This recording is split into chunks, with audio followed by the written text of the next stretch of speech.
কোনো ব্যক্তি যদি একাধিক বাড়ি বা ফ্ল্যাট থাকে তো সেক্ষেত্রে কিভাবে গণনা হচ্ছে? কোনো বাড়ি গিয়ে যদি আপনারা সেই বাড়ির গৃহকর্তাকে বা কর্ত্রীকে বা বাড়ির সদস্যদের না পান তো সেক্ষেত্রে কি সেই বাড়ি কাউন্ট করা হবে না? 15 তারিখের মধ্যে যদি কেউ যোগাযোগ না করে তাহলে কি সেটাকে ভ্যাকেন্ট দেখানো হবে? এছাড়াও কি কি প্রশ্ন থাকছে আপনাদের, কতগুলো করে করছেন? যদি স্বামী স্ত্রী না থাকে তখন বাবা যা বলবেন, মানে ঘরের মালিক যা বলবেন সেটাকেই ধরা হবে। তাহলে মেয়েটাকে যদি সদস্য হিসেবে কাউন্ট করা হয় তাহলে তো তার শ্বশুর বাড়িতেও তো সদস্য হিসেবে কাউন্ট হবে, তাহলে তো ডাবল কাউন্ট হয়ে যাচ্ছে। অনলাইনে তো হয়েছে, তো সেক্ষেত্রে অনেকেই ভুল কিছু হয়েছে অনেকের, সেগুলো ভুলগুলো কি ঠিক করা যাবে? এসআইআর এর পর রাজ্যে শুরু হয়েছে জনগণনা, আর জনগণনা দুটো পর্যায়ে, প্রথমে হচ্ছে গৃহগণনা, তারপরে জনগণনা। আর সেই গৃহগণনা চলছে। গৃহগণনার ক্ষেত্রে বেশ কিছু প্রশ্ন করা হচ্ছে বাড়ির বাসিন্দাদের। বাড়িতে বাড়িতে প্রথমে নাম্বারিং করা হয়েছে। আমরা যেমন দেখছি যাদবপুরে চলে এসেছি, সেখানে যেমন দেখা যাচ্ছে যে বাড়িতে বাড়িতে এরকমভাবে নাম্বারিং করা হয়েছে এবং সেই নাম্বার অনুযায়ী সেন্সাসের কর্মীরা বা আধিকারিকরা যাচ্ছেন এবং তারপর গৃহগণনা করছেন। গৃহগণনার একাধিক প্রশ্ন, তবুও এই গৃহগণনা কতটা জরুরি জনগণনার আগে, কি বলছেন আধিকারিকরা, এ নিয়ে আমরা কথা বলবো। আমাদের সঙ্গে আছেন সেন্সাসের সঙ্গে যুক্ত একজন, তার সঙ্গে কথা বলবো। দিদি, আপনার নাম? সোমা ব্যানার্জি, আমি সুপারভাইজার। আমার আন্ডারে 6 জন এনুমেরেটর আছে। দিদি, এই যে জনগণনার আগে গৃহগণনা হচ্ছে, তাতে কতটা ম্যাপটা পরিষ্কার হচ্ছে আর জনগণনার ক্ষেত্রে কতটা সুবিধা হবে এটাতে? প্রথমে ম্যাপিং করে নিচ্ছে সব এনুমেরেটররা, কি তাদের এরিয়াটা কতটা, তারপরে সেই অনুসারে চারিদিকটা ওরা প্রথমে একটা বাউন্ডারিটা করে নিচ্ছে। করে নেওয়ার পর তারপরে বাড়িতে বাড়িতে গিয়ে তাদের ডিটেলসটা নিচ্ছে। আপনার আন্ডারে কতগুলো এলাকা আছে, কতগুলো বাড়ির ম্যাপিং করেছেন এখনো পর্যন্ত? প্রায় মানে হাউসহোল্ড ধরলে প্রায় 700-র ওপর আছে। সবার যে যার, মানে কাউর ধরুন 175টা, কাউর 80টা হাউসহোল্ড এখন এক্সপেক্টেড ওরা করেছে। এখন তো সব বাড়ি বাড়ি গেলে তারপরে ফাইনাল রেজাল্ট বেরোবে আর কি। আপনার পুজো পৌঁছে যাক বিশ্বের দরবারে। প্রতি বছরের মতো এবারও আর+ নিউজ নিয়ে এলো শারদাঞ্জলির সেরা সম্মান 2026। অংশ নিতে সকাল 10টা থেকে সন্ধে 6টার মধ্যে সরাসরি যোগাযোগ করুন আমাদের অফিসে অথবা কল করুন 9836323248 এই নম্বরে। শারদাঞ্জলি শুধুমাত্র আর+ নিউজে। কোনো বাড়ি গিয়ে যদি আপনারা সেই বাড়ির গৃহকর্তাকে বা কর্ত্রীকে বা বাড়ির সদস্যদের না পান তো সেক্ষেত্রে কি সেই বাড়ি কাউন্ট করা হবে না, না পরবর্তীকালে আপনারা কাউন্ট করবেন? কিভাবে সেগুলো হ্যান্ডেল করছেন? প্রথমে দেখা হয়, একদিন গিয়ে দেখা হলো লকড, 1-2 দিন যায়, পরপর 3 দিন যদি লক দেখে তখন ওটাকে লক বলছে।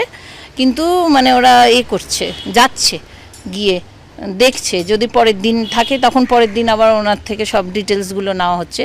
3 দিন পরপর যদি লক থাকে তাহলে একটা আমাদের বলেছে কি একটা স্টিকারে লিখে দিতে, সাটিয়ে দিতে, কি এই সেন্সাসের এই ব্যক্তির সঙ্গে যোগাযোগ করবেন। সেকশন আধিকারিকের ফোন নম্বর দিয়ে দেওয়া হবে, তারা তখন যোগাযোগ করবে। এটা তো আপনারা সেপ্টেম্বরের 15 তারিখ পর্যন্ত চলবে এবং সেই 15 তারিখের মধ্যে যদি কেউ যোগাযোগ না করে তাহলে কি সেটাকে ভ্যাকেন্ট দেখানো হবে? সেটা লক দেখানো হবে। হ্যাঁ, লক দেখানো হবে। আচ্ছা, আর প্রশ্ন কতগুলো করা হচ্ছে? কিছু তো কমন প্রশ্ন থাকছে এবং পাশাপাশি একটা ফ্ল্যাটে গেলেন, ফ্ল্যাটে তো কমন প্রশ্ন কিছু থাকে, যে ফ্ল্যাটটা দেখতেই পাচ্ছেন কত কী দিয়ে তৈরি বা কীরকম ধরনের হতে পারে। এছাড়াও কি কি প্রশ্ন থাকছে আপনাদের, কতগুলো করে করছেন? এছাড়াও থাকছে কি যে জল কোথা থেকে আসছে, আপনার সোয়ারেজ সিস্টেম কি, তারপরে ধরুন গ্যাস মানে এলপিজি কানেকশান না অন্য কানেকশানে কিভাবে রান্না হয় বাড়িতে, তার প্রধান খাবার কি বাড়ির লোকেদের, এইসব টুকিটাকি কোশ্চেন করা হচ্ছে এখন। কোনো ব্যক্তি যদি একাধিক বাড়ি বা ফ্ল্যাট থাকে তো সেক্ষেত্রে কিভাবে গণনা হচ্ছে?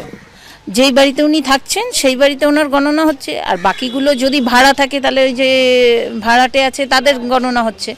সে তখন বলে দিচ্ছে আমি এটা ভাড়া, আর যেই বাড়িতে উনি ব্যক্তি আছেন মালিক দেখাচ্ছে ওন বাড়ি দেখাচ্ছে, আর যদি তারই একাধিক বাড়ি লক থাকে তাহলে সেই বাড়িটা লক দেখাবে। মানে সে কি বলে দেবে যে আমার এখানেও বাড়ি আছে, আমি এখানে না থাকি না না? না না না, সে সেখানে যাবে, ওই যে বললাম 2-3 দিন দেখবে কেউ নেই, তখন লক থাকলে লক লিখে দেবে ওই বাড়িতে। এই প্রশ্নটা করছেন যে আপনার কি এই একটাই ফ্ল্যাট বা অন্য ফ্ল্যাট আছে, এরকম কোনো প্রশ্ন করেন? না, এরকম কোনো প্রশ্ন নেই, এরকম কোনো প্রশ্ন নেই।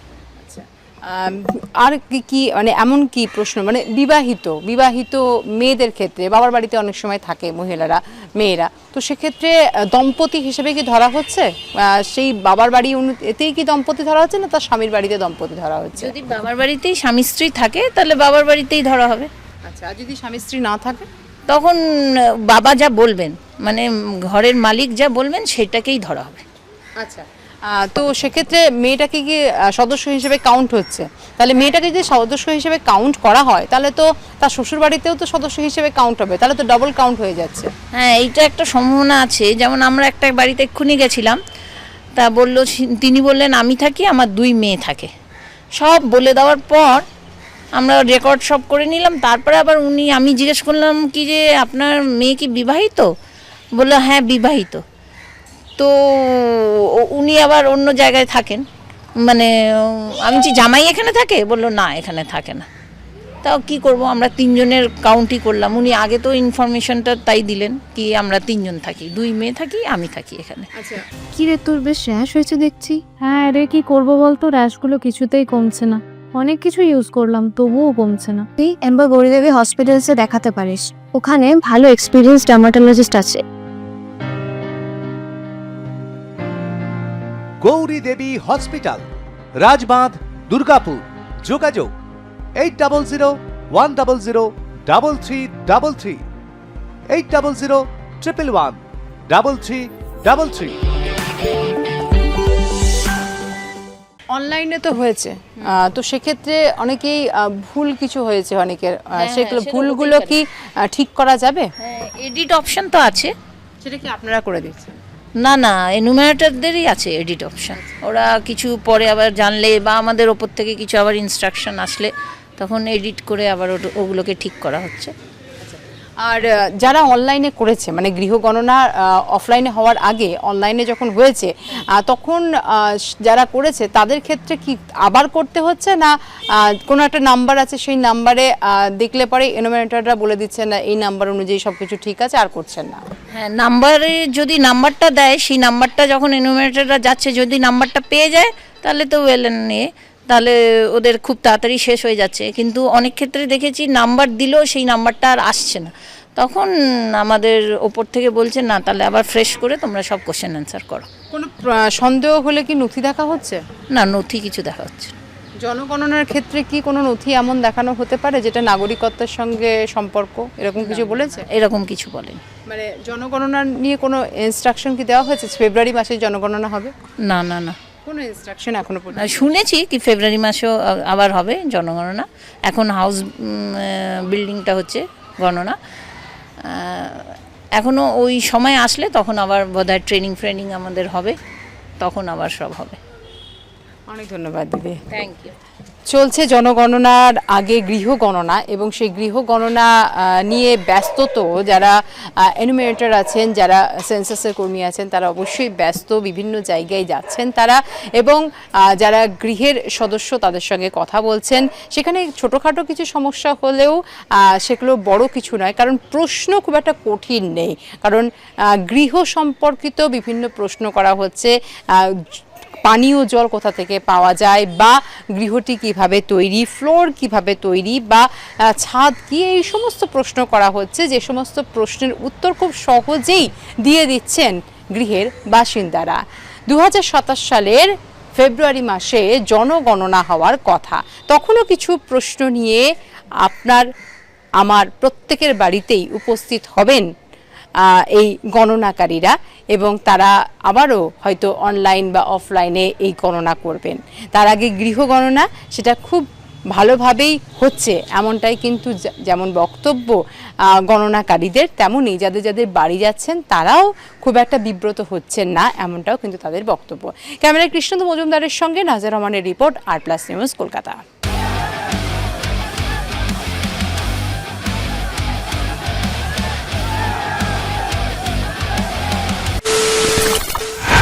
খবরের নামে প্রতিদিন সন্ধে আপনার ড্রয়িং রুমে কি শুধুই চিৎকার চেঁচামেচি খেয়ে আসে?